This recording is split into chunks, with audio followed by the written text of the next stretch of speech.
بلوچستان کو کتنا حصہ ملتا ہے؟ آپ کو کتنا حصہ ملتا ہے اسے؟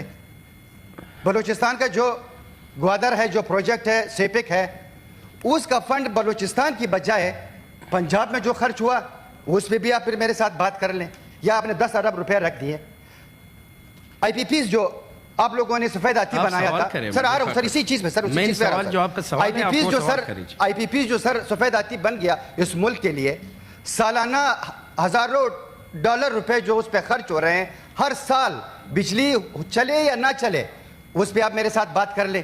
آپ نے ایک موٹر وے بلوچستان کو دیا؟ کیا بلوچستان مرکز کو حصہ نہیں دے رہا؟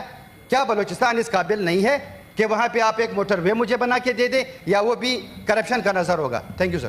جی حسن صاحب، یہ پہلی تو بات یہ کہ ایک ان ریلیٹڈ ہم ڈیبیٹ میں چلے گئے. میں نے قطعاً کرپشن کا نہ الزام دیا نہ کسی کو دیا، بلکہ بحیثیت نمائندہ میں نے جس چیز کا ذکر کیا ہے ان کو تو مجھ سے زیادہ اس بات پہ فکر ہونی چاہیے کہ جو بلوچستان کے لیے پیسہ جاتا ہے وہ بلوچستان کے عوام کے فلاح اور بہبود کے لیے بہتر استعمال ہو. اور اگر کوئی مجھے میرے ضلع کے بارے میں یا صوبے کے بارے میں یا میں وزارت کے بارے میں کہے گا تو میں تو اپریشیٹ کروں گا. میں کہوں گا کہ اگر اس میں کوئی ایسی شکایت ہے تو یہ میرا فرض ہے کہ ہم اس کا ازالہ کریں اور اس کو دیکھیں کہ وہ ٹھیک ہو. تو اس میں ہم قطعاً کسی کو الزام نہیں دے رہے، لیکن یہ بات کہہ رہے ہیں کہ ہر صوبے کے اندر اب سروس ڈیلیوری کا مقابلہ ہے اور ایفیشنسی کا مقابلہ ہے 18ویں ترمیم کے بعد.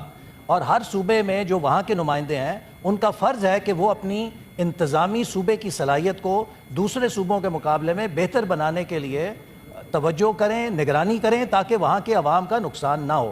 تو اسی لیے قطعاً کسی پر انگلی اٹھانا مقصد نہیں. اور میں نے شروع میں کہا کہ ہم سب کی یہ کمٹمنٹ ہے، پرائم منسٹر کا یہ ویژن ہے اور یہ نواز شریف صاحب کا بھی ویژن تھا، ہمارا بھی ہے کہ ہم بلوچستان کی پسماندگی کو ترقی میں بدلیں. اور میں آپ کو بتاؤں کہ میں خود سب سے زیادہ ہم نے ایجوکیشن پہ فوکس کیا ہے. میں نے اپنے ہاتھوں سے جا کے نوشکی میں کیمپس کھولا، پشین کے اندر کیمپس کا افتتاح کیا، وڈ کے اندر کیمپس کا افتتاح کیا، خزدار کے اندر کیمپس کا افتتاح کیا، گوادر کے اندر جا کے کیمپس کا افتتاح کیا. کسی اور صوبے میں اتنا میں خود نہیں کیا جہاں پہ تعلیم کے اتنے منصوبوں کا ہم نے جال پھیلایا ہو جتنا ہم نے بلوچستان کے اندر پھیلایا ہے. ہم چاہتے ہیں کہ بلوچستان ترقی کرے.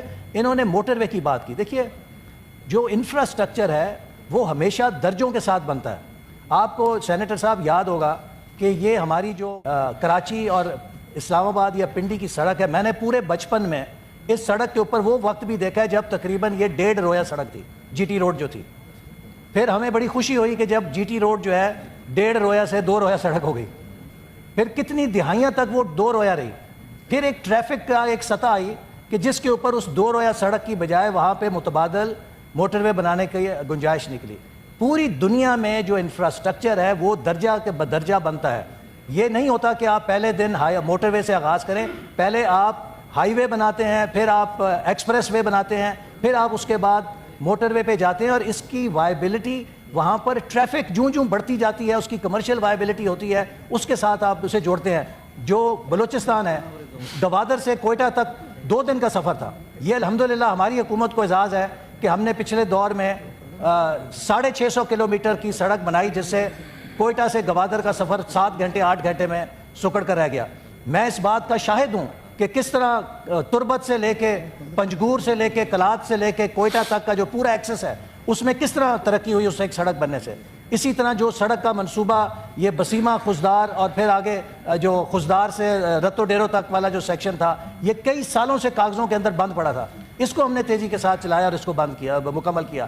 N70 جو ہے جو پنجاب کے ساتھ بلوچستان کا ایک رابطے کا راستہ تھا، اس کو ہم نے تیزی کے ساتھ بنایا. اور بلوچستان کے اندر وفاقی حکومت NHA کے تحت ریکارڈ سڑکیں تعمیر کی گئی ہیں جو کسی اور صوبے کے مقابلے میں آبادی اور اس کے لحاظ سے رقبے کے لحاظ سے دیکھے کم نہیں ہے. تو وی آر کمیٹڈ اور انشاءاللہ تعالی ہم بلوچستان کو کنیکٹیوٹی بھی دیں گے اور بلوچستان کی بدحالی کو دور کرنے کے لیے وفاقی حکومت اپنے وسائل کو بھرپور طریقے سے بروئے کار لائے گی. I want to assure honourable senator صاحب.